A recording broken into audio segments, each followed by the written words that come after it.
I think one thing that's become very clear to me is how busy these kids really are, So you came up to Kearsney a few times with me to give me a hand with stuff, and we're waiting to start the practice, and our water polo boys are coming running across the field to come and join us a little bit late, and our cricket players are coming. These kids are under massive stress and strain and so busy, know.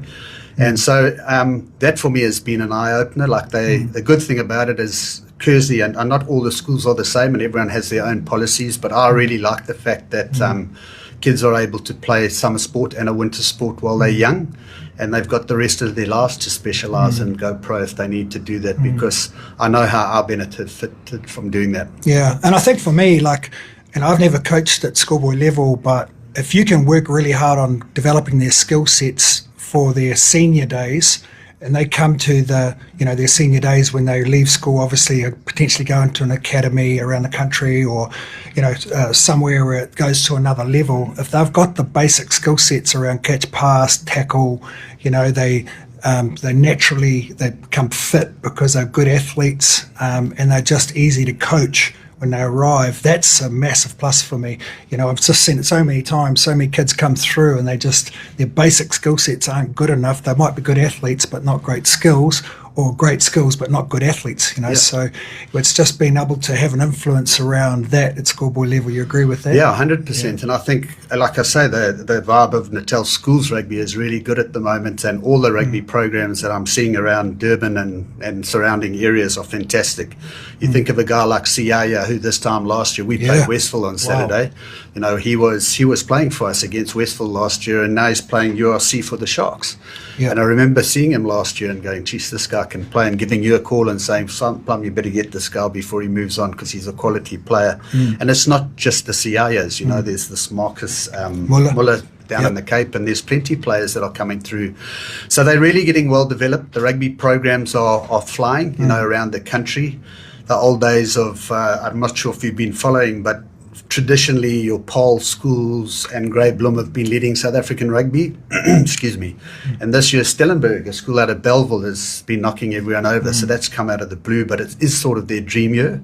And so rugby in South Africa at schoolboy level is massive. We've just come through Wilde week, and a lot of the Natal teams that went down there didn't win, but we're really competitive, and you're coming up against these big schools. But I also think if we've got 3 schools in the top 10 in South Africa currently, which is, I'm not sure it's ever happened before, and I think there's more. I saw yesterday on a site, and you never know which sites are the real sites or not, but even Kearsney hit the top 20 for the first time this year. So, congratulations. So I mean, we've got I think there are 5 or 6 of the Natal schools in the top 20 and 3 in the top 10. Yeah, great stuff.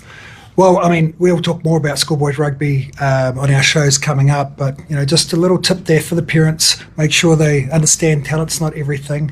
You have to be able to work hard, be very coachable as a student, and then you can go places. All right, so coming up on the show, we just want to have a quick look at the under-20 competition played down in Port Elizabeth at the moment at Mandela Stadium. We want to look at a couple of feature games from last weekend, Champions Cup round, and we're going to chat mainly URC. So all go this week with South African teams back into the URC, teams gunning for playoffs. We're going to look at their form, maybe some players of influence, and predictions for the weekend. If we've got time, we might touch on a bit of Super Rugby in Australia and New Zealand, and maybe even some time for some thoughts on the All Blacks. So so at the Under-20 Championship in Port Elizabeth, SA South Africa have pretty much wrapped up the tournament. So they've had 2 wins from 2 games, have pretty much dominated the competition. They are sitting on 10 points, but they've got to play the All Blacks this week, or the New Zealand side this week. But New Zealand have lost a game to Argentina and beat Australia, so only sitting on 5 points. So it works out to something like, even if New Zealand beat South Africa in the weekend, there's still an 80-point deficit on New Zealand. So it's hardly going to happen. That would hardly happen at all. In fact, I would say South Africa will beat New Zealand and go 3 from 3. And in the other game, Australia play Argentina. I think the Aussie, if you want to watch the All Black game or the New Zealand game against the Springboks, it's at 4 o'clock on Saturday. but some great rugby down there. It's just that seeing that those kids coming through at that under 20 level, just unbelievable athletes. I just watched the highlights of the competition last week and dominating physically. There's just some real beasts in that South African side. I don't know if you've seen here at Bash, but certainly it's pretty impressive South African team at the moment. Our junior rugby is in phenomenal strength. If you think of what we just spoken about, the schools, those guys most of them get contracted, the quality guys, and move on to unions, But Rassie and the box setup, they're very good at identifying talent, and there's these squads that they call in at different times during the year. I've got some of my young boys at Kersney in the gold squads, and I think they call them the RPD squads. So they're keeping an eye on these players from very early and getting identified, and they go through testing protocols and that kind of stuff. So not much is getting missed. But they're obviously just at a different point, as I'm seeing and hearing that there are lots of foreign agents wandering around schoolboy grounds, mainly French guys, So we've already seen some of our under-19 national players playing overseas. There's a young guy, Riddle, that's playing for the England under-20 side, who was a Michael House boy. So the talent scouts are around, and there's plays on the wing, for Exeter. Yes, he's currently with I saw him Exeter. play. He scored a try last week against Ulster.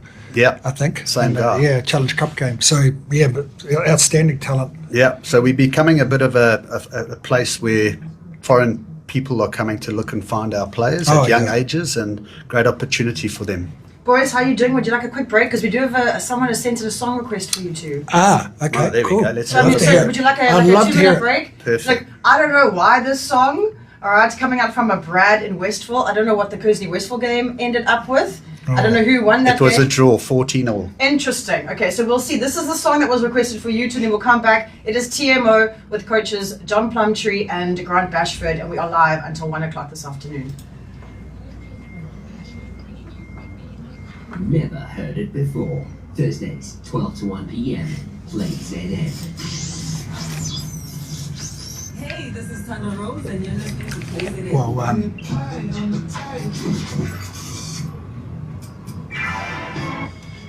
Yeah, boys, I don't know what you did, but you got some ABBA requested for you. Dancing Queens. Hey? Take it away, songs, Bash. I think. Look, they're both behind the scenes blaming each other for the song, but they both seem to enjoy it as much as each It's the other. last time that song will be played on the show. Thank you, Coach. I appreciate you. It's 25 minutes after 12. You are listening to the inaugural TMO. It is the man's opinions, or the man's observations at least, with coaches John Plumtree and Grant Bashford. We've spoken about some of the schools tournaments, rugby, under 20. And boys, what's next? Well, right now we're going to talk about the Champion Cup games that were played over the weekend. Leinster versus Toulon, that was played on the Saturday, and Bordeaux Bath, that was played on the Sunday. Both outstanding games. Leinster winning 29-25 and Bordeaux winning 38-26. So yes, I mean, that rugby over the weekend was unbelievable. I thought that was right up there with some of the best club rugby you'll see. Bashy, you sort of crunched a few numbers for me over the Plum, just days. before I look at those numbers, I mean, you coached Ireland, and I spent a bit of time there, watched the Springboks against Ireland there this year. Both home teams won, and I know you took the Sharks to a few of those French grounds. Home ground advantage massive here, I would imagine, eh? Big time. Yeah. Okay, so those stats, there's obviously a lot of stats in the game, but the couple I want to focus on today is penalties conceded and gain line success. So if I look at that, 13-7. All right, so Toulon gave away far too many penalties, and when you do that, there's consequence, and that's really important for us to have a chat about. And then obviously the other one for me that stood out was gain line success, with Leinster having 49% and Toulon 35%. Yeah, so what does that tell you, those couple of stats? I mean, obviously Toulon's ill discipline allowed Leinster to get the territory they needed and punch away inside the 22, which we know Leinster are just so efficient, aren't they? They've got the little quick tap plays, and they've got a tidy driving line out, and they've always been a team that played a space. So forwards might punch away, but if the sort of the defence gets a little bit tight, then those cross kicks are coming across there and very, very hard to defend.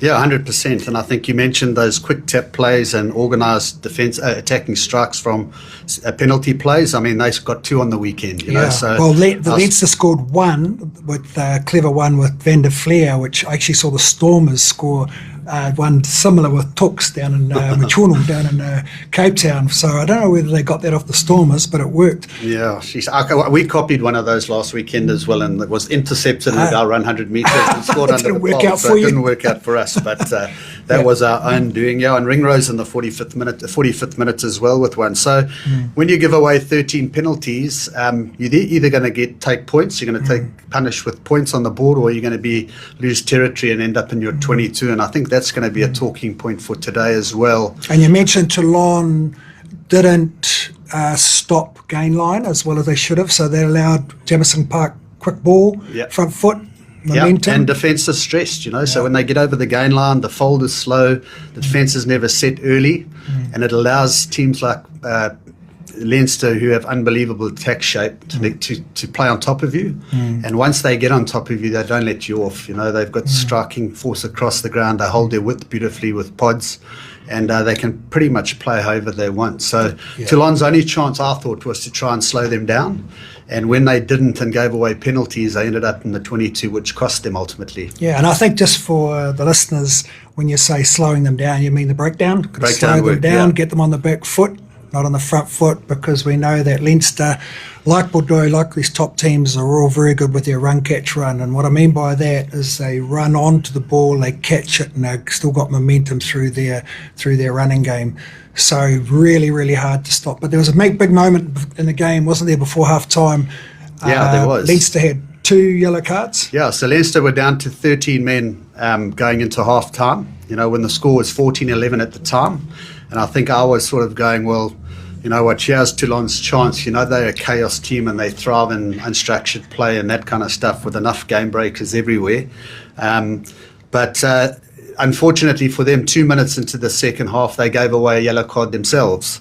And in the 10 minutes that followed that, Leinster put on 10 points. So they let them off, you know, and when you're playing against sides like Leinster, you give them a sniff, they'll take it. Yeah, absolutely. Big games, they're ruthless. And, you know, the thing is, like, I was watching that game pretty closely, obviously, and with 7 or 8 minutes to go, next minute, boom, boom, Toulon, they're back. You know, they scored 2 tries from quite deep, and allowed them back into the game. And I think the last minute of the game, last play of the game, an offload back on the inside of a knock-on. But if that had been taken... Yeah, if that landed, I think they might have gone in. The Leinster would have been out of that final again. So it's the margins are...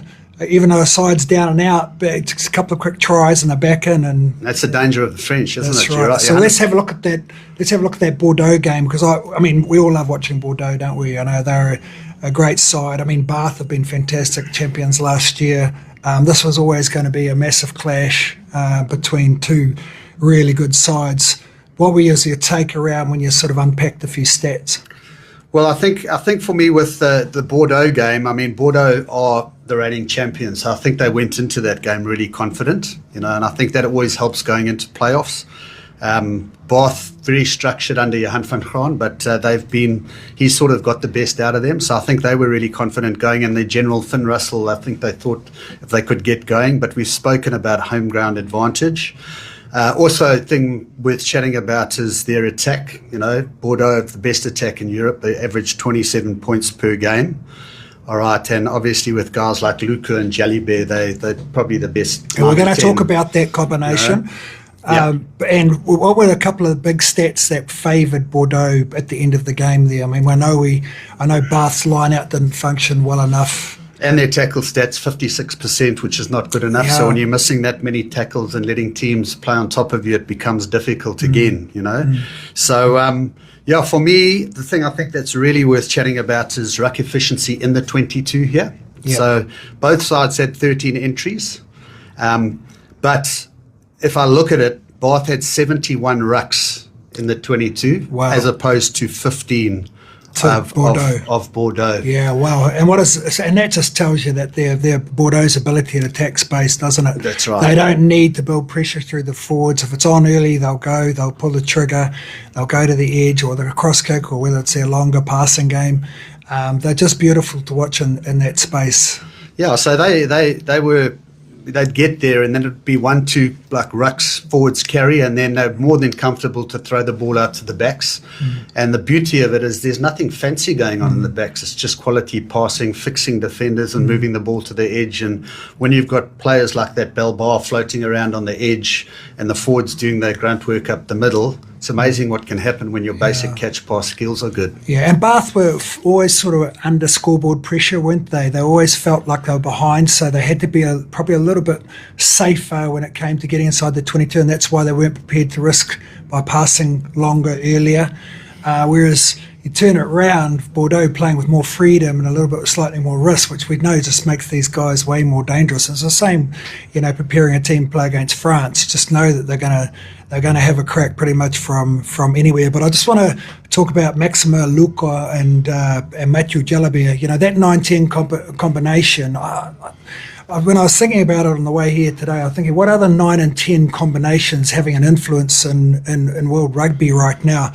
And I think the other 9-10 combination is the Hurricanes. They've got Cam Roigard and Ruben Love. And if you watch any Super Rugby right now, those two are on fire. And they are just creating so much space, time and space for their other players. And really a combination that is dominating Super Rugby at the moment. And Luco and Jalabert's the same. I just love watching Jalabert. He looks like he's about to kick, he'll run, and when he looks like he's about to run, he'll kick. And he's just so unpredictable. And that's right. For me, I love coaching 10s because I think that the top ones they always have 3 threats. They're triple threats to me. They're not just catch, pass, or run. If you can sell, run, and then kick, or sell, pass, and run, those are what you're really after. And I mean, we were lucky enough to have Fred Michalak with us for a while. We hadn't won the Currie Cup in 12 years, and suddenly Fred arrived, and next minute we won it. So. When you get the right people in the right places that understand that, and then also we mentioned those 2 players outside. There's Pinot, whose dad, Alain Pinot, had played against Bath in 1996. And there were things standing between the family, and that was Bath again, Wow, how's that for Yeah, so they've broken the duck, and now they're going to the final. And I'm sure the Pinots will be really excited about that. Yeah. I mean, I'm looking forward to that Leinster Bordeaux final. I mean, what would your prediction be on that, Bash? That's going to be a neutral ground. We'll talk more about that game when it comes closer to the time, but my prediction now would be it's pretty hard to call, both sides in good form. It is hard to call. I mean, I'm a massive fan of Leinster's. I love the way they play.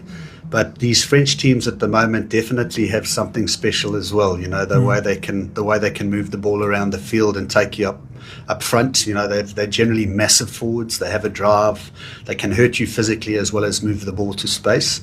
But so can that Leinster team's pretty much Ireland. There's a lot of Irish players in it, so it's going to be a hell of a contest. And Bordeaux, being reigning champions, would probably go in as favourites. But anything can happen on a final, as we know. Absolutely. So we'll look forward to that one in probably about a month's time. I think there's some URC stuff. So that's where we're going to go right now. You guys are still good. You want a quick song? No, we're happy to kick on for a bit longer. Kick it on, boys. We're on a roll, Bashman? Yeah, we're going. So it's looking at top 8 now of URC, kicks off again. So it looks like South Africa unfortunately got the 3 sides in the top 8: the Bulls, Lions, Stormers. We're going to probably have a little chat about potentially the different styles that the 4 countries play, the form teams at the moment, which of these teams possibly could go all the way. We might be the odd stat we'd chuck amongst it, and we might talk about some players that are having a real influence. But if we look right now at the top 8, Stormers on 56. They've got to go on tour now, tough tour, Ulster away, Cardiff away. They could finish on 65, 66, which would be a good tour for them. Glasgow, they're sitting on 55. Cardiff at home, Ulster away. They could finish on 64, 65. So around the same points if they successful. Lions are on 53. They tour, tough tour, Leinster away, Munster away. And you know what, if they, reality is that they might just finish on the 53. Hopefully not. Hopefully they'll pick up I think they'll pick up a point along the way somewhere. That'd be great. Leinster sitting on 53, but they've got the Lions at home, Ospreys at home. Yeah, they should finish on 63. Munster, 51. They've got Connacht away, Lions at home, and they could finish on 59 or 60 points. You'd think that they'd pick up. They've got a tough away fixture to Connacht this week. Cardiff sitting on 50. They've got Glasgow away, Stormers away. That's a tough run-in for Cardiff, and they could end up staying on 50. Bulls 49. They've got Zebra at home, Benetton at home. You'd have to fancy at Loftus that they'd win those two games. And they should finish on 59 points. Ulster, that's a team that's potentially going to come under pressure. The 8th team, they're on 47. Stormers at home, Glasgow at home. So Ulster have got a couple of real tough games against two top teams, and they could finish on 47. The dark horse is Connacht. They're sitting on 44, and they've got Munster away and Edinburgh away, and they could sneak past Ulster or the Lions. So there's a little bit of interest there. My prediction is that Stormers, Glasgow, Leinster, and Munster, all the Bulls will get home quarters. What's your take on that, Bashman? Well, I think when you talk about Connacht, they're in 9th, obviously, as we know. But for me, I've seen massive growth in them this year under Stuart Lancaster. You know, I think he's come from obviously head coach of England, but then spent a lot of time at Leinster, we've been talking about. And I've heard the attack shape of Leinster was all his doing, so he's had a hell of an influence in Leinster's play. And if you watch Connacht play, they're starting to look quite similar. And I'm actually backing them to beat Munster this weekend to get, but not 5 points, 4 points. Okay. You know, and hear that for the gamblers out there? Yeah. Well, we're allowed to have a little dip on the rugby. Okay. Not that we're very good at it, but you never know. No, we're terrible at it. Yeah, and then I think the Stormers will be good enough to get over Ulster. I don't see them getting a bonus point, but I certainly see them getting 4 points. Glasgow I see winning against Cardiff. Leinster Lions I think is one that Leinster will get, you know, with a bonus point. And the Bulls is my banker. You know, I think at Loftus the Bulls are tough, and when I said that about the Lions, I don't mean that they're not a good rugby team, and they actually scored the most tries in this whole tournament. You know, they've scored 70 tries and are leading, but for me they don't have the same form when they travel. You know, they've made Ellis Park a fortress. The altitude and the heat and the environment when you arrive at Ellis Park is never easy for touring teams, and so I'm just hoping they can pull it through, but I think on the road it's going to be a tough ask. But you've got to, let's just chat about them for a second. I mean, they've had a great season, haven't they? They have. You know, they get disrupted every year with players leaving, and they must have an awesome catchment base up there where they can just keep bringing some really, really good URC players through. You know, they benefit from the fact that they don't get the Springbok interruptions, so they keep the same squad together. And like you say, they're well organised. Cash doing a good job up there with long as the assistant coaches. And, you know, let's face it, you know, they have turned Ellis Park into a fortress. I don't think they've been beaten there this year. I could have probably done a little bit more homework on that, but I think they've had 6 home games and won them all. I think they've lost to the Bulls. So the South African conference is actually different, you know, because the way we work, and when you play each other locally, the local things, that can always happen, you know. But the touring sides generally struggle when they come to Ellis Park, and altitude and heat has got a role to play there. Yeah, and I think 100%. The Bulls, like for me, the Bulls, I mean, I think they could get a home quarter, but I doubt they'll get a home semi, and I just don't think the Bulls are playing well enough now to win this thing. They really reliant on their forward play, and you know, when it comes to the crunch, you know, the forwards are going to get matched, aren't they? They're not going to dominate. So they're going to have to rely on more than just their forwards, and I just don't think their face play stuff enough. I don't think they're playing with the same rhythm and flow that they need to win this game. I mean, I thought they should have got beaten by the Scarlets a couple of weeks ago. And it's, for me, it just doesn't look like a side that's just well drilled, well oiled at the moment. And I don't think they'll progress too much past the quarters. That's what I'm picking. Yeah, I can't agree with you more there. They have scored 67 tries, so they're second in the try scoring averages. They can score tries, but the defence has let them down. They let them down. Yeah, they're not nowhere near a championship team at the moment. Now the Stormers are the real interesting one for me, because when I watched the Stormers play 5, 6, 7 weeks ago, I thought they were terrible and they'd lost their way. I think Sasha had gone and played. I was a captain. They were poor against the Sharks. They lost their rhythm. Their forwards seemed to have lost a bit of edge. And, in the space of like a couple of weeks, they just turned it round. Against Glasgow, that was a dominant performance from the Stormers pack. I mean, Machono Tooks, our boy, was unbelievable, scored a couple of early tries. Their mauling, their scrummaging was dominant. That was over a Glasgow side, albeit it wasn't quite full strength up front, but still they just demolished Glasgow. And then you just see what that did for Corbis and Sasha. Their confidence went through the roof with their pack getting so much momentum, and we saw some of that play that Sasha's so famous for, some of his kicking, some of his stuff that he's creating space and his ability to be able to run. We saw him light it up, didn't we? Yeah. And that's a thing for me. So Stormers, if they can take that type of form away from home against Ulster and against Cardiff, I'd be backing the Stormers. Yeah, I think if you look at what they've got, certainly next weekend against Cardiff, you'd back them to walk away with maybe maximum points. But I think Stormers on a real shout to finish top of the log, and I think that's massive for South Africa. If they can finish top of the log and have a home semi and final, because we know how hard it is for our South African Tars to go overseas and win. So top 4 is really, really interesting, and I think the Bulls, as much as what we're saying, they've got the easiest draw, with playing Zebra and then Benetton at home. They could actually sneak into the top 3. And I think they're going to need to do that if they want to qualify further than that, because I'm not sure they could win away from home. Yeah, well, Leinster have got a tricky little month or so to navigate, haven't they? They're going into a Champions Cup final now. There's still URC to be played, so their player load and how the management look after their boys over the next couple of weeks, well, few weeks physically, is going to be interesting. And pretty hard to do both, isn't it? Pretty hard to get to one, let alone get to two. Well, we saw what happened to Leinster at the start of the season, which has never happened, well, only happens every 4 years, when they lost their British and Irish Lions players for the first 4 weeks, and they lost 4 in a row, and that doesn't happen to Leinster often.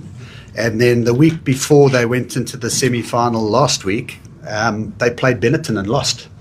So that tells you a lot. They were focusing clearly on the Champions League game, and they thought they might have enough to get through Benetton, but they didn't.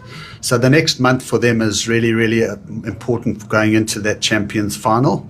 And also, they haven't won it for a long time. No, so and they probably prefer that, wouldn't they, over the URC one? But 100%. Let's face it, they're going to be playing Bordeaux, so it's not going to be the easiest final to go into. And now they'll still set their sights on trying to back up the last year's URC win and do it again. But it's going to be tough for them to do it. And I think the Stormers are in a great spot to get those home finals, and we know what it'll be like trying to win in Cape Town. Exactly. Especially against potentially a tired Leinster team, and Glasgow for me have been a little bit patchy. They had to South Africa, eh? I'm not sure what happened there, but they were flying and then they got thoroughly destroyed in South Africa. Glasgow did, that's right. Yeah, that's right. Anyway, so I mean so we're setting itself up for a great URC finals coming up. We've got the last 2 rounds before we go into those playoffs, and we've got 3 good sides representing South Africa in there. And now it's time for the big boys to step up, isn't it, in those teams? Boys, we've got a question here actually coming out from Tandor saying, coaches, the Glasgow Warriors are sitting top of the URC log. Do South African rugby fans actually respect them as a team, or do we just not really take Scottish rugby seriously? No, Glasgow are a good side. They're a really good side, and they're really tough to beat in Glasgow. You know, they play on these 5G pitches over there, which is they're really good at. They're one of the teams in the competition that kick them the least, so they are prepared to take the most risks. So they'll play from deep, looking for space. It's typical Franco Smith style of rugby that Dave Rennie, actually the coach before him, is now coaching the All Blacks, brought into Glasgow, and he's just continued it. And their forwards are tough. They've got a good set piece. Now Glasgow are right up there. If it becomes a Glasgow show at Glasgow, they're going to be really hard to turn over, and that's why I guess now it's there's top four sides are going to be. It's hard to pick, and with Leinster being distracted by the big one, the big show, if you like, Yeah, the champions.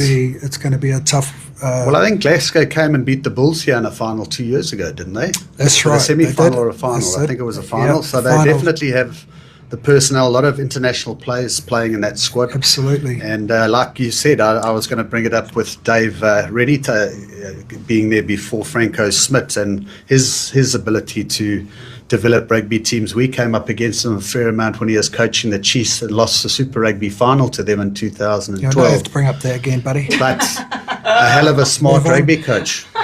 Listen, before you two start fighting, I'm going to give you a quick break. It's 12 minutes to 1. This is Radio PlayZN. You're listening to the very first, the inaugural edition of TMO with John Plumtree and Mr. Grant Bashford. Have your voice heard. WhatsApp 072 330 3337. This is Radio PlayZN's TMO live with you until 1 o'clock this afternoon. We've got the coaches here. They've been playing very nice today. You guys are very well behaved today, I just want to say. Well done. I'm fair show. surprised. Fair I actually show. thought I was going to get more Yeah, I also- nonsense from him. I But think he's it's been because very well behaved the today. two of you are still, I was about to say, you're still behaving nicely. It's like, you know, the beginning of the year when you write neatly in the book and then just wait till the second term. I saw someone has chirped someone here on TikTok saying, oh, what, does New Zealand still play rugby? Lol. Whoa. Yo, you just went on a little holiday there though, didn't you, Coach? I did. Yeah? I did go for a holiday. Well, yeah, it's there's a lot happening in New Zealand rugby at the moment, and one of the things that a lot of the South Africans won't know is there's a brand new stadium in Christchurch being built right in the centre of the city, and it's called One Stadium, and all the New Zealanders are really excited about this stadium. It seats 40,000 people. It's fully enclosed, so the next test match in Christchurch there'll be no wet weather. Do you work that one out, Bash? Jeez, no, it's And the land of the long white cloud. costs- It's definitely going to be raining. Yeah. I remember us being transferred. We were due to play the Crusaders in Christchurch, and there was an earthquake. And we ended up having to travel to Twickenham to play against Crusaders back in 2011 or 2012. I'm not sure. what year Wow, that was. I know. That was a tough little trip, but that was the earthquake that leveled Jade Stadium. Well, Yeah. it didn't level it, but it damaged it enough that obviously the stadium was back in 2011. The stadium was condemned, and it's taken 15, 16 years for the Christchurch people to build a new Math's not as good $68.3 to make, million stadium to build. So fully covered in the heart of the city. It's a real landmark. It's an unbelievable looking stadium. I know that a lot of people in Christchurch are very passionate about it. They had a round of Super Rugby there a week or two ago, and all the teams played, and it was an outstanding success. And so for any Kiwi lovers out there, which I'm sure there's not too many of them, I think the Crusaders are playing there tomorrow against the Blues at 9 o'clock in the morning. So the two teams right now that are dominating Super Rugby are the Chiefs and the Hurricanes. And do yourself a favour, if you love watching a game of footy where there's nothing on it, have a look at these two teams. They are playing outstanding rugby. And like I mentioned earlier, the Love-Roigard combination for the Hurricanes is unbelievable. On the back of that, Geordie Barrett's come back from Ireland playing some really, really good footy. Billy Proctor, so they've got a midfield there that's playing really good rugby. They've got a young winger there that's on the cusp of being the highest Super Rugby scorer, try scorer in Super Rugby, and he's one away from, I think he's scored 15 tries, and he's one away from drawing that record, but there's still 4 games to go, so he's going to smash that record. He's only winger in Super Rugby that has scored 3 hat-tricks in a season. So he's something else. So watch out for Finney. Plummy, just on that, you mentioned Geordie Barrett stint in Ireland, and I've noticed a little bit of Leinster where he played in the Hurricanes game. When you were across there, I know you had a dinner with all the alma mater and that kind of stuff and had some good time. Was there any feedback from Geordie on that? No, not really. I think Geordie enjoyed his URC stint, although I think he found it really long. I think the competition is just so brutally long compared to Super Rugby, where it's like 16 or 18 weeks, and you get a bye during it. But generally, Super Rugby is a way more pleasant competition, certainly to play in and to coach in than the URC. But yeah, he's in good form. The Chiefs have been awesome too. I think they've only lost 1 game this year, and it's really looking like them for the final. I'm just hoping that the Hurricanes get the final in the stadium. It was 10 years ago that we won the Super Rugby competition in 2016, where myself and Chris Boyd and the coaching team, and yeah, so a 10-year reunion would be great, wouldn't it, to awesome, fight yeah. to win that again. So they're on the track for a home final. Just so that's a little bit around Super Rugby. I think we're pretty much almost done for the day. Bashy's starting to nod off over here. Just quickly, the new coaches of the All Blacks, that might just be worth a mention. It's certainly Dave Rennie. You've mentioned him before. Has it been well received in New Zealand? Is he the right man? It has been. Dave's he's come up from the real grassroots of New Zealand coaching, and he's a really popular guy. Like I said, he's coached in Super Rugby. He's had experience overseas with Glasgow. He's had a stint with Australia, which didn't go well, but I mean, where does it go well for Australia, as a coach? That's right. And now he's just finished off in Kobe in Japan. So he's had a wealth of experience. He's a smart guy. He's going to demand a lot of physicality from the All Blacks. That's why he coaches. So the All Blacks will step up their physicality. I'd say that's a typical Dave Rennie coach team, high work rate, and a demand a lot from his players. I think he'll make Ardie Savea captain. That's my pick there. I think Ardie's got some great attributes around bringing all those cultures together to play for each other, and I think we'll see that. So I think Dave will make Ardie captain. Tana Umanga is there. Tana's been coaching for a while now. On Tana, I mean, he has been coaching for a long time, but I think from my bits and pieces that I've seen, I think he'll bring a lot of the culture side to the team, won't he, Plum? That sort of seems his history and that bring a lot of the culture element to the team. Yeah, he demands a lot of mana, Tana. He will be like Ardie. It'll be a well organised. The team will function well together as a group of guys, and that's so important, isn't it? Having that proper. Well, they're going to need to, because they've got a long tour to South Africa. Well, and that's coming up, But first, they've got France in the new one stadium in Christchurch, and then they've got Italy, they've got Ireland, which are going to be a good challenge, and then they come over and for the series in South Africa, which will be a massive challenge. But look, the All Blacks are always going to have a good 23. It's just outside of that at the moment. They just don't have the Springboks depth, and we all know it only takes a couple of injuries in a certain position, and the All Blacks could be struggling a little bit. But I'm hoping that they might change their rules and bring Brady Retallick back in from Japan as a lock, because I think that lock is one of their issues. Well, gents, I just want to say as well, we've got a few messages that have come in. A lot of the messages saying, I don't even have a question, I just want to say, coaches, thank you, we've loved the show. So shout out as well to Grant, to Roger, to Mario, to Fem, to Tony, to Sam, to Kyle, and to Kay. Also just messages to say, we're loving the show. I want to say well done to both of you, because I know that you might be very comfortable on the side of a field or a pitch or whatever you sports people call it, but you have smashed this. and we are very excited to see where the show goes. Every single Thursday from 12 until 1. And I know, Bash, you've still got to head up I'm the heading hill. up the hill to Kersey now, so Yeah. I need to get away and prepare for our Michael House clash this weekend. I also And want to say it's very appropriate that your glasses even match your uniform. it's not quite true. It's Is the it? only ones I had. Okay. Just on that, there's a Sharks Day up at Hilton this weekend where it's the trial. So all the schools are playing up at Hilton this weekend.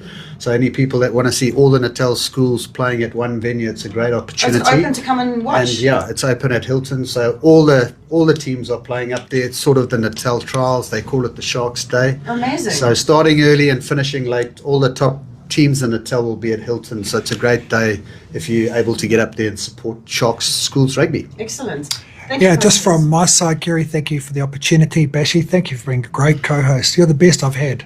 You've since only I've been had my one. That's what Come we on, said. Okay, too much. Guys, thank you so much. It is 1 o'clock. Have a wonderful rest of your Thursday. Devek V is live with you now from 1 until 3. This is PlayZN, and you've been listening to John and Grant.